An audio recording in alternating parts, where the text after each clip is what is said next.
Welcome to the Dr. Henry Cecil McVeigh Center for Teaching and Learning Excellence at Wiley University. I am your host, Dr. Ouida McAfee, Assistant Provost of Innovation. And today joining us is Dr. Aikyna Finch, Vice President of DEIB at the International Coaching Federation. Welcome, Dr. Finch. Welcome. Thank you so much for having me. I am so excited to be here, and it is definitely an honor to talk about high impact practices with you today. Awesome. So when it comes to coaching, how do you define high impact practice? Oh, that is a great question. When we're coaching, it is especially with the practice itself, because you can either have internal practice or external practice. And with internal practice, being able to put the KPIs, as they would say, put them together and coach your individual on that different practice. Whereas when we're doing external practice, what does the person want to know? How do they want to build? And how do they want to maximize their skills, their giftings, and their knowledge?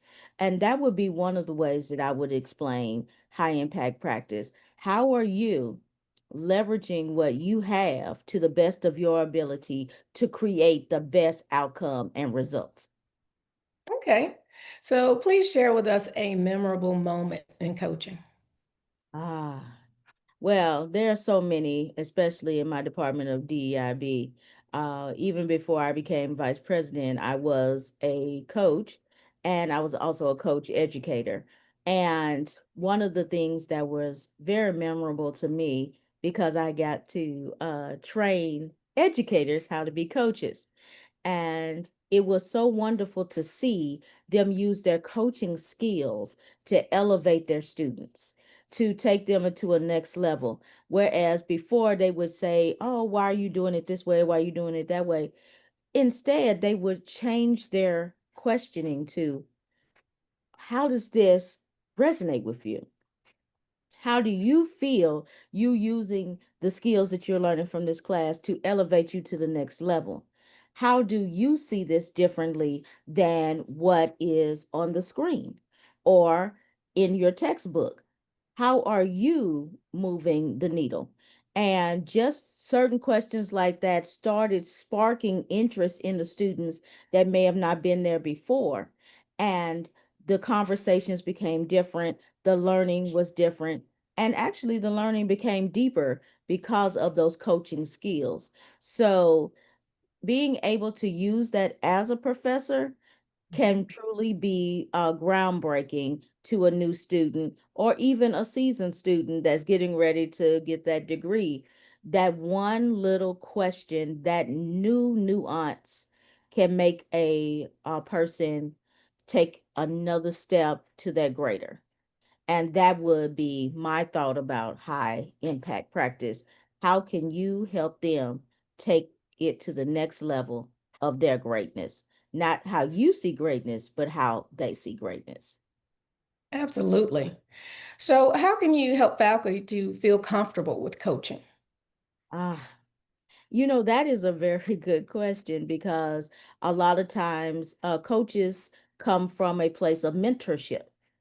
And mentorship is an area where you tell people what to do. You listen to what they're trying to do. You give them tips, you give them tricks, you give them advice. Whereas with coaching, it is not an advice thing, it is coming from questions. And from the questions, the student will come up with their own answer, the best answer that fits them at that time, in that place and space. And so sometimes it's hard to switch a mentor into a coach because they'll think, "Oh, I was giving that advice," but coaches don't give advice. We ask questions. So making that shift is groundbreaking because you're not putting your opinions on the student, but you're asking them questions to let them think about where they are in their headspace and what they need in order to move the needle. And you'll be surprised at the impact that comes from them coming from deep within with their thoughts and their feelings and their skill sets instead of using the skill sets that you may have. So Absolutely. that's something that I would say that professors should definitely look into. And, and once you see it that way, Mhm. hey, I'm helping them with their critical thinking skills. I'm helping them with their motivational skills. I'm helping them see themselves as the thought leader and the thought expert instead of seeing me as a thought leader and thought expert in their life, letting them see that they are taking that place in that space. Then you'll probably open your eyes a little bit more to coaching. Oh, that sounds so good. Okay, so what's your one piece of advice to universities on this high impact practice of coaching? Well, I was lucky enough to come in and be an educator in a university where a university that has adopted coaching skills and the importance of coaching.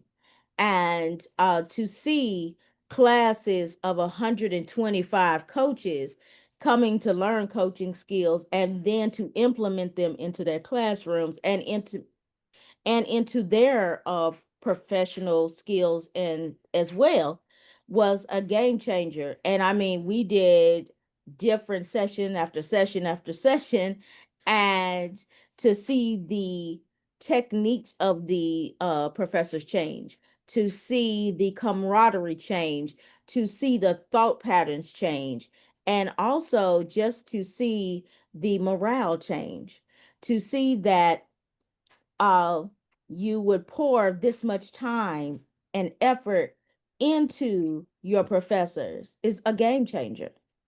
It's an absolute game changer. And also, it gives them a skill that is transferable throughout their whole entire life, not just what that's at the university, but throughout their life time. So I think that universities should see this as a win-win. They're pouring back into their faculty that pours into their students, which then pours out to other students who may need the programs that they serve. They would most likely have higher morale for their university. They would want to recommend their school more.